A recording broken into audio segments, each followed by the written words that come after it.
The tension rises as J.R. Badong returns with fresh revelations, diving deeper into the alleged corruption and manipulation within MCGI under Daniel Raisin's leadership.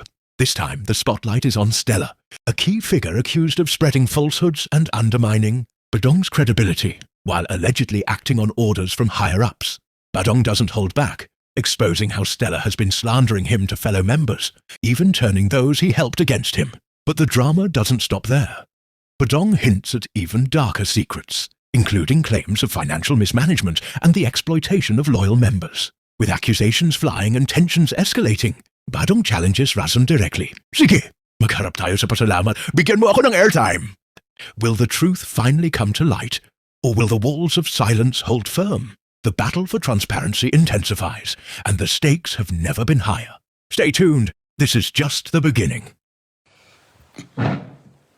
Hello po, magandang hapon po, magandang gabi, magandang umaga sa inyong lahat. At yan, pinapapak na naman ako ng mga demonyo dyan sa airwaves. Lalo na yan si King Cortez and yung iba pa. Ganito lang yan mga kapatid. Hindi ko naman kailangan mag-pretend na to be someone na hindi naman po ako.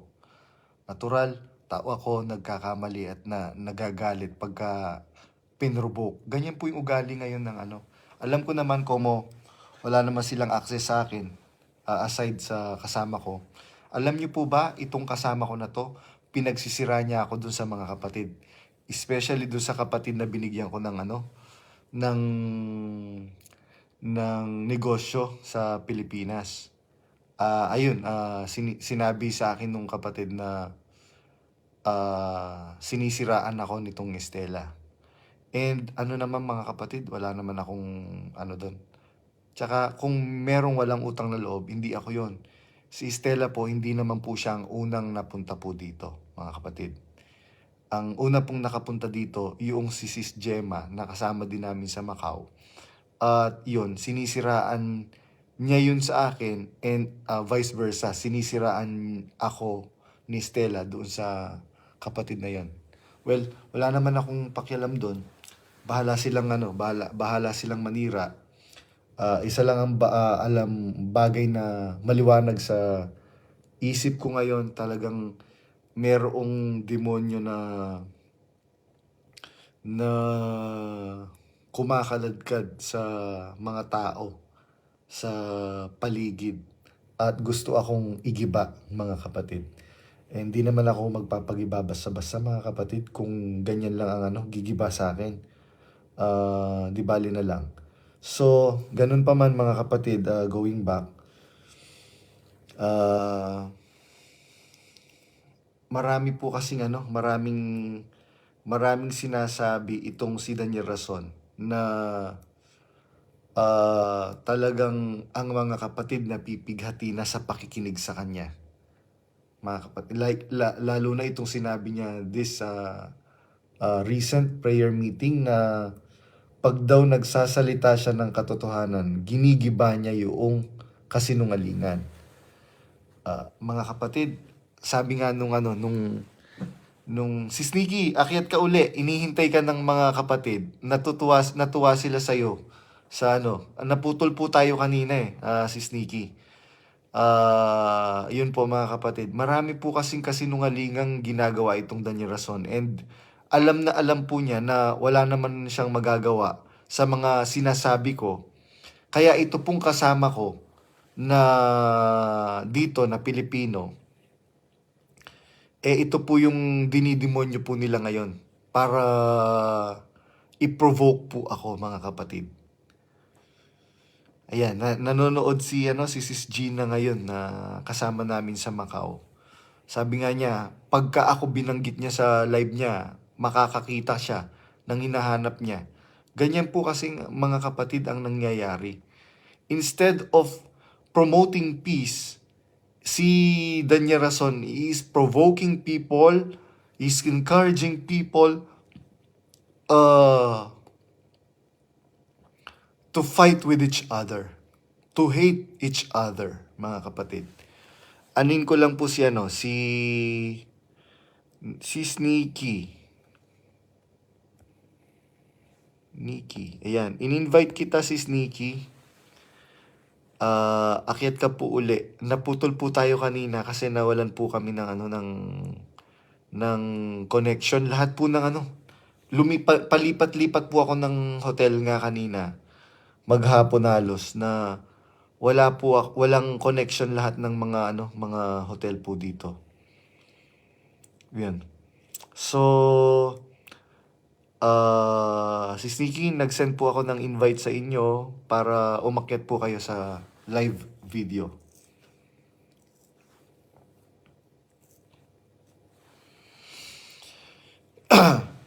Yun po, going back habang hinihintay natin si Sneaky, mga kapatid.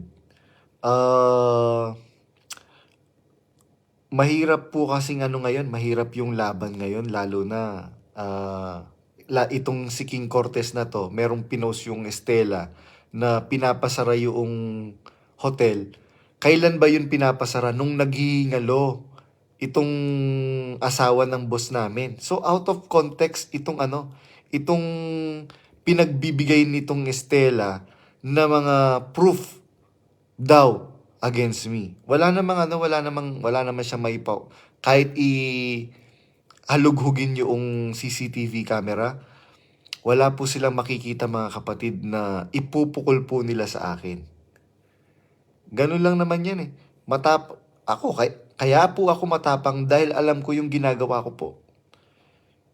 Mga kapatid, itong kasama ko dito, maglilinis lang ng konti. Ayun, papasok na sa kwarto niya, magkukulong na. Tapos, marami po siyang sinasabi, mga kapatid, at sinisiraan niya ako dito sa amo namin, mga kapatid. Kaya, ganun po yung ganun yung kalagayan ko po dito. At sabi ko nga dun sa mga kapatid na nag-message sa akin, mas matindi yung nararanasan ko off-cam. Biro mo, yayayain ko siyang kumain dahil nagluto ako ng pagkain. Sisigawan niya ako, bakit di ka kumain? Hawak ko ba kaldero? Yun. So, bago ka kasi King, ayusin mo muna yung mga atraso mo dyan sa Pilipinas. Magbayad ka muna doon sa milyon-milyong utang mo. Ganun lang naman yun eh. At, sabi ni Esme Shane, hi po. Kala ko na paano na po kayo, brother, kasi bigla ka na lang nawala. Salamat po sa Diyos at nakapag-live kayo ulit. Ayun. Nawalan po ng connection lahat ng mga hotel po dito. Palipat-lipat nga po ako ng hotel para maka-connect, mga kapatid. So, para lang po sa kaalaman nyo pong lahat, mga kapatid, ito pong Estela, sinisiraan niya po ako ngayon, mga kapatid. And alam ko naman din po kung sino ang nag-uutos upang sirain ako nitong Estela. Sasabihin niya wala akong utang na loob. Hindi ko daw siya pinautang. Sabi ko, ang dami kong screenshots ng mga transaction na pinautang ko po siya, mga kapatid.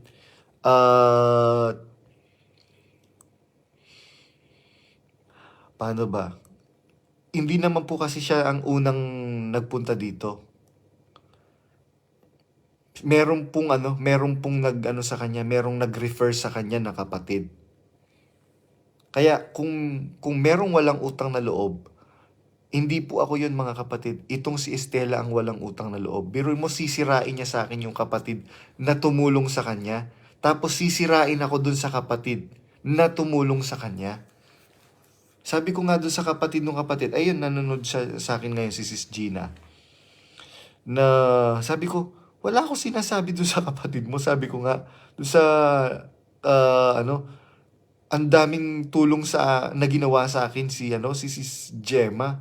Tapos sasabihin ko yung ganon, parang balintuna, sabi kong ganyan. So, maliwanag po, mga kapatid, na itong Estela na to, ito po ang gumagawa ng mga kwento na sinisiraan sinisiraan niya ako sa mga tao na kakilala ko. Ayun po, nag-message sa akin yung itong kapatid na binigyan ko nung tindahan ko sa San Fernando. At sabi po wala daw, sinabihan ko daw pong walang utang na loob. Sabi ko nga po doon sa kapatid, so mas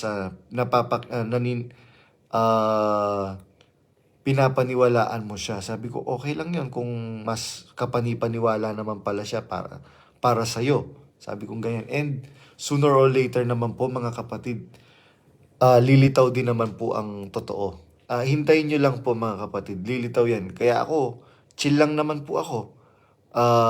Siraan nyo ako, yung mga dyan, loyalista ni Daniel Rason, okay lang yan sa akin kasi I know the truth. Ganun lang po mga kapatid. Pagka kasi wala ka namang itinatago, ba't ka matatakot? Sabi nga ni Brad CJ, kung kasalanan lang, sino bang walang kasalanan? Pero yung ipapakita mo, magbabanal-banalan ka sa mga tao, yun ang mali. Yun ang balintuna.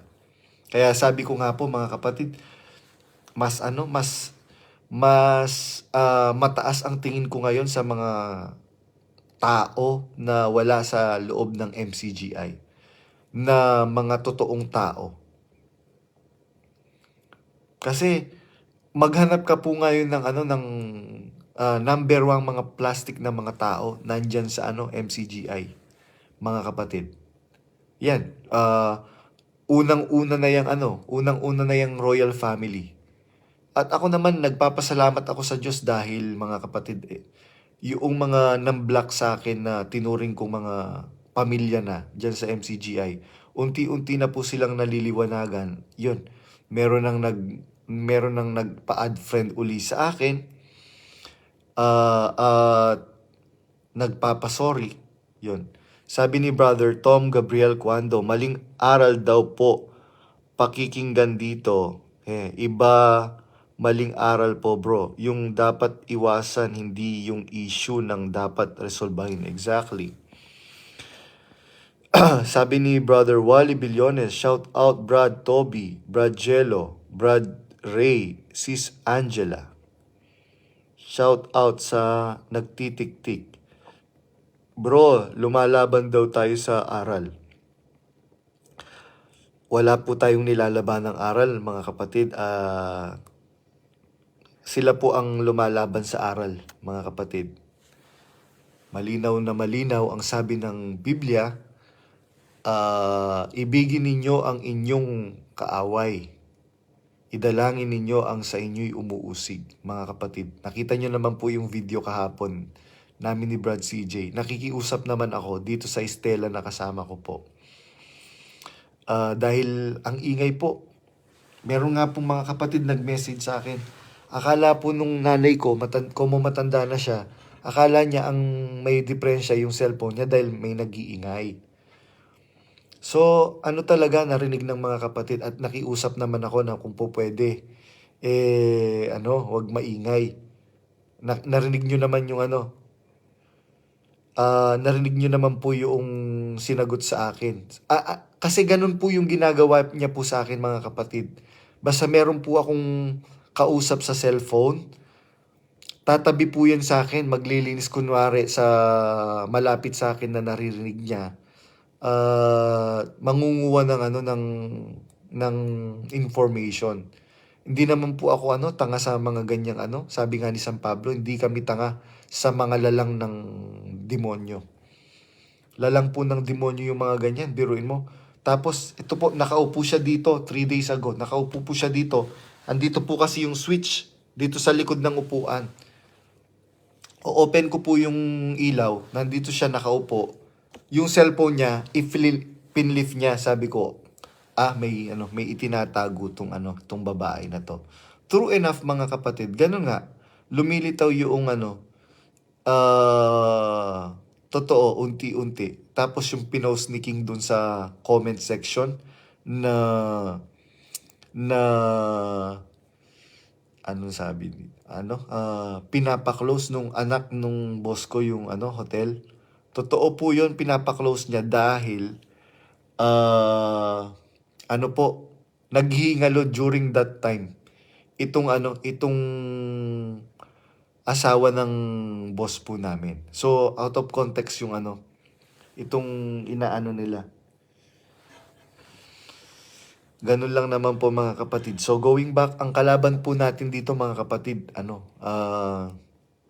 espiritu ng kasamaan na umaano ngayon kay Daniel Rason, mga kapatid. Yan, kumukubkub ngayon kay Daniel Rason. Yun yung espiritu ng kasamaan na pinag-aaway-away yung mga pamilya, pinagwawatak-watak yung mga mag-asawa, mga anak sa mga magulang, mga magkakaibigan, at ganyan po mga kapatid. So, inihintay natin si Sneaky. Naputol kasi yung kanina ni si Sneaky. Hindi natin pwedeng tawagin yung iba kasi they are hiding pa.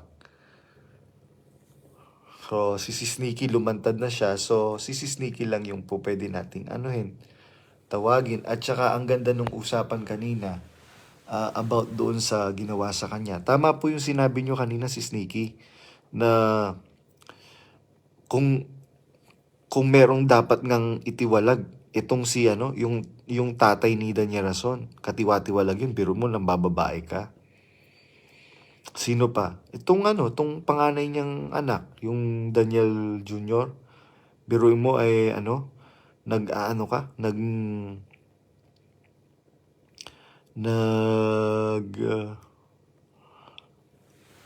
nilagyan mo ng pampatulog yung inumin nung kapatid. Tapos paggising niya nakasubo na yung bunganga mo dun sa niya, pag-aari niya. Tapos lalagyan mo ng Viagra yung yung inumin ni Brad Bird. Brad Bird, Hamilig yata yun.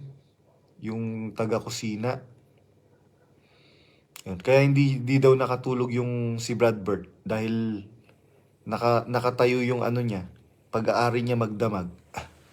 So, ganun po yung tapos merong mga closet na mga kapatid na hindi sila makalantad dahil yung mga asawa nila, yung mga anak nila, nabe-brainwash pa ni Daniel Rason.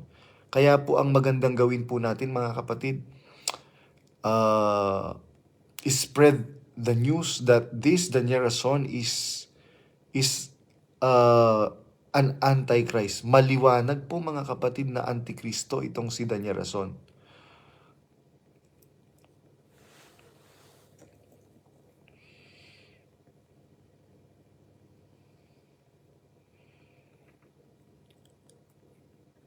Meron sana akong gustong paakyatin kaya lang pa sila, nakatago pa po sila. Hindi pa po natin sila po pwedeng i-expose because of some circumstances na iniingatan po nila mga kapatid. So, ganun po yung bro, kaso bantay sarado nila yung mga kapatid, black agad. Yun nga po mga kapatid, yun nga yung nakakapagtaka. Bakit totoo pala yung sinasabi mo? Ba't takot ka na marinig ako ng mga kapatid? Kasinungalingan lang naman pala yung sinasabi ko. Hindi po ba mga kapatid? Isipin nyo lang po mga kapatid. Bakit takot na takot ka Daniel Rason na marinig ng mga kapatid yung sinasabi ko? Samantalang sinasabi mo, kasinungalingan lang yung sinasabi ko at katotohanan yung sinasabi mo. Bakit takot ka sa kasinungalingan na sinasabi mo? Na sinasabi ko, sabi mo, kasinungalingan lang ang sinasabi ko. Wala nang abuloy. Opo, ganyan po talaga ang mangyayari mga kapatid dahil mababawasan po yung perang papasok sa kanila. At Kahit po ano mga kapatid, mabuwag na yung iglesia na yan. Hindi na po sila magugutom kahit yung kaapu-apuhan nila mga kapatid because they have accumulated so many wealth, so many properties mga kapatid. Napakadami po nilang na-accumulate na mga properties. Sabi ko nga po, yun lang pong sa La Vista, yung pong value nung property na yon ngayon siguro more than 1 billion mga kapatid. Tapos marami pa marami pa po silang na-acquire ng mga properties sa Palawan. Meron po silang mga properties diyan. Mababawasan na nga abuloy tas nanakawin pa ng KNP. Kaya ganun po yung mangyayari ngayon mga kapatid. Sila na mag-aanuhan na. They will loot the kabang yaman ng MCGI. So sila na po ngayon mga kapatid mag-aaway-away na diyan. Kaya itong si Daniel Rason nung 2023 I guess kung di ako nagkakamali. Ang sabi ni Daniel Rason, pag ako nagiba, lahat tayo giba. Alam po ni Daniel Rason yun na sooner or later magigiba na sila. And kaya ganyan po ang ginagawa na pagtatakip ng mga KNP. Pag-hype. Ngayon ko lang po narinig yan. Kaya nga nanggagalaiti sa inis yung mga kapatid. Bakit? 40 years ka sa iglesia, 40 years kang tinuturuan ni Brother Eli, wala kang natutunan? Sabi ni Brother Sitaw, gandang araw sa inyo lahat mga kapatid. Sana po magising na tayo sa mga mali dyan sa MCGI. Kung mali po kami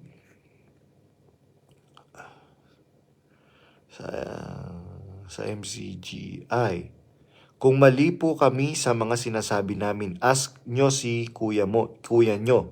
Sabihin nyo, ibalik ang consultation sa Apalit. Magpupunta kami sa Apalit para harapin siya sa mga question namin sa kanya. Sabi ni Brother Art, ano po address sa La Vista? Badjao 6 La Vista.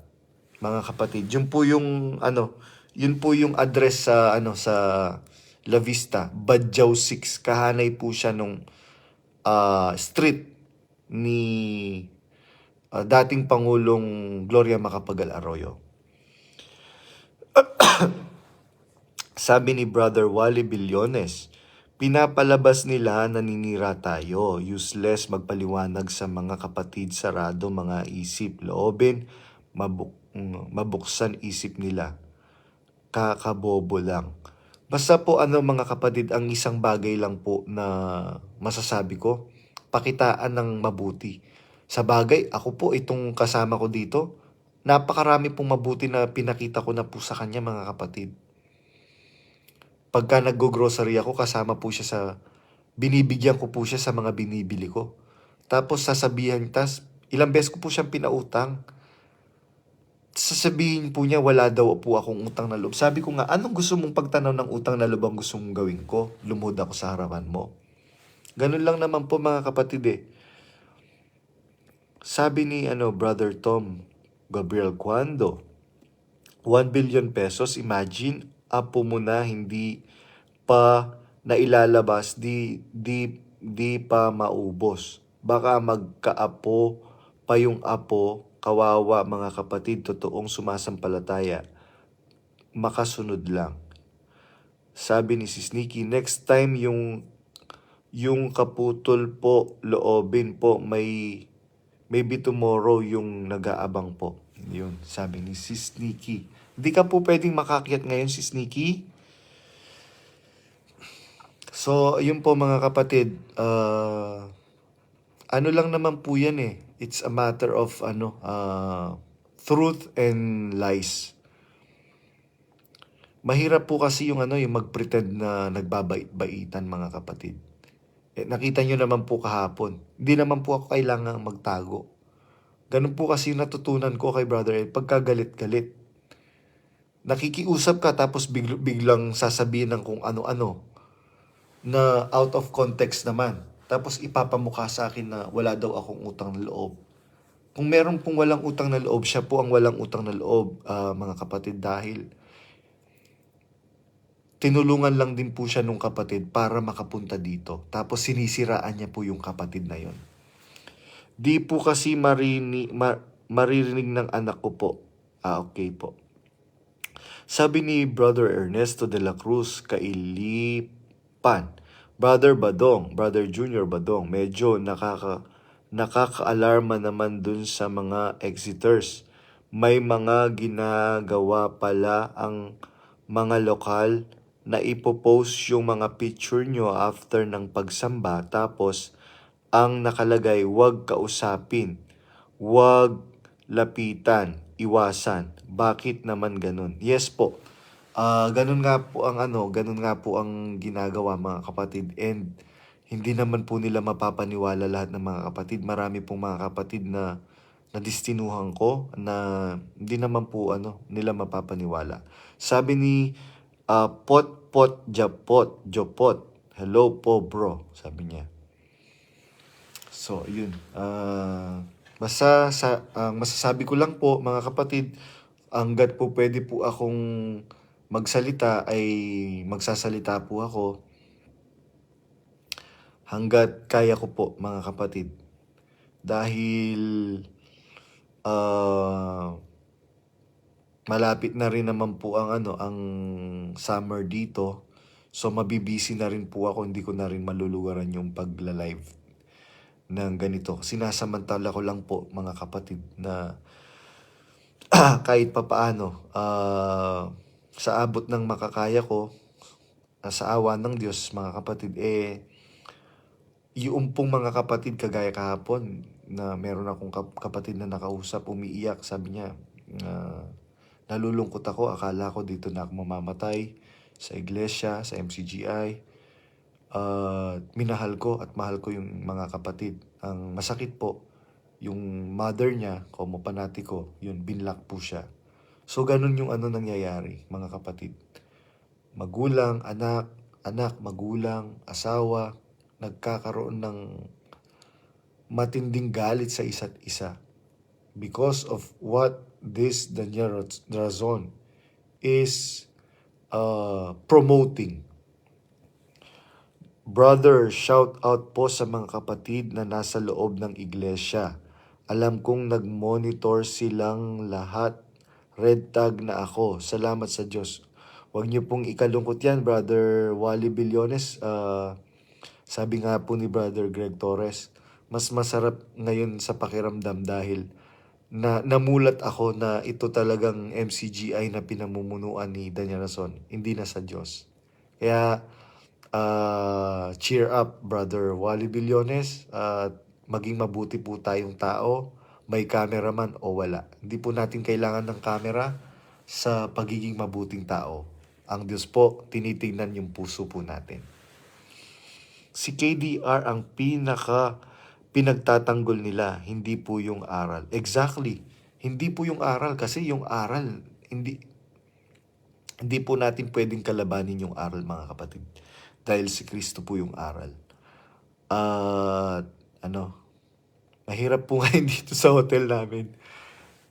Hindi rin ako sinarado ko yung coffee machine dahil wala po kaming tubig.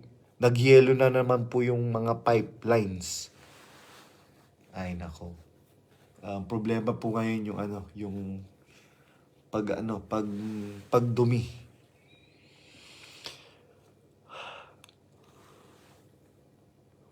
Tapos hindi kami pwedeng mag-open ng heater sa mga rooms dahil masisira yung makina. So magtitiis kami ngayon na malamig. -15 po ngayon dito, mga kapatid. So ayun. Bro, awa tulong, laging masaya. No worries, hawak ka lang sa aral, mga kapatid. Opo. And enjoyin po natin ang buhay natin na wala po tayong inaagrabyado, wala po tayong pinapasama, pabayaan po natin sila na pasamain tayo. Sabi nga po ng Panginoong Jesucristo, walang alipin na lalong dakila kaysa kanyang Panginoon. Kung ako kanilang pinag-usig, kayo man ay pag-uusigin din, mga kapatid. Panginoong Jesucristo na po yun, mga kapatid ha. Sino ba naman po tayo? Dakila pa po ba tayo sa ating Panginoon? Kaya ganun lang po, mga kapatid. Pabayaan lang po natin silang magalit, manira, etc. And sooner or later, mga kapatid, lilitaw din po ang totoo. Hintayin nyo lang po yung ibang mga magsasalita pa, mag-expose, mga kapatid, at makikita nyo yung katotohanan na magpapalaya po sa ating lahat dahil sa ginagawang kasinungalingan nitong si Daniel Rason, mga kapatid. At matindi po talaga. Tiis-tiis na lang. Nakita nyo naman po, mga kapatid, yung nangyari kahapon dito. Ganun po kasi yung ginagawa niya. Kung saan ako nagla-live or kung saan meron akong kausap na kapatid, doon po siya mag-iingay ng mag-iingay. Ito pong kasama ko. He want to distract me and he wants to provoke me na magalit, mga kapatid. And hindi ko naman ibibigay sa kanila yung yung sasaktan ko. Kahit saktan niya ako, bahala siya sa buhay niya, mga kapatid. And ganun lang po ang ang buhay natin ngayon. Magpatuloy tayong maging mabuting tao. Meron akong kausap kanina bago ako nag-live. Taga abroad din. Ang dami po nilang pa-target, brother, sabing ganyan. Tapos pinaglo-loan po kami. Yun nga po ang masakit po dun eh. Biro mo, tinuturuan tayong lumaban ng ubusan, pero sila po, tayo na uubos, sila nadadagdagan. So, parang may mali, mga kapatid. Kaya ganun. Wala pong gustong umakyat, mga kapatid. Baka si Brad Wally, baka gusto mong umakyat.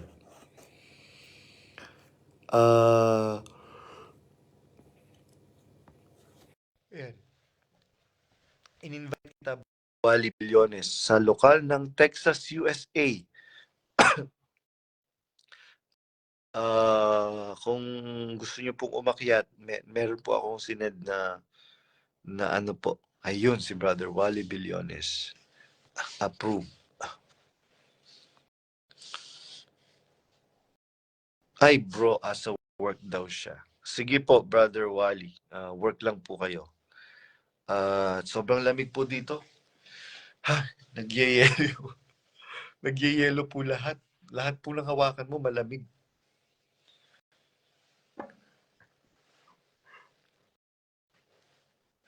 So, magtitiis kami ngayon ng walang heater. Walang ligo-ligo. Dahil nanigas po yung nanigas na naman, nagyelo na naman po yung yung tubig do sa pipeline, mga kapatid.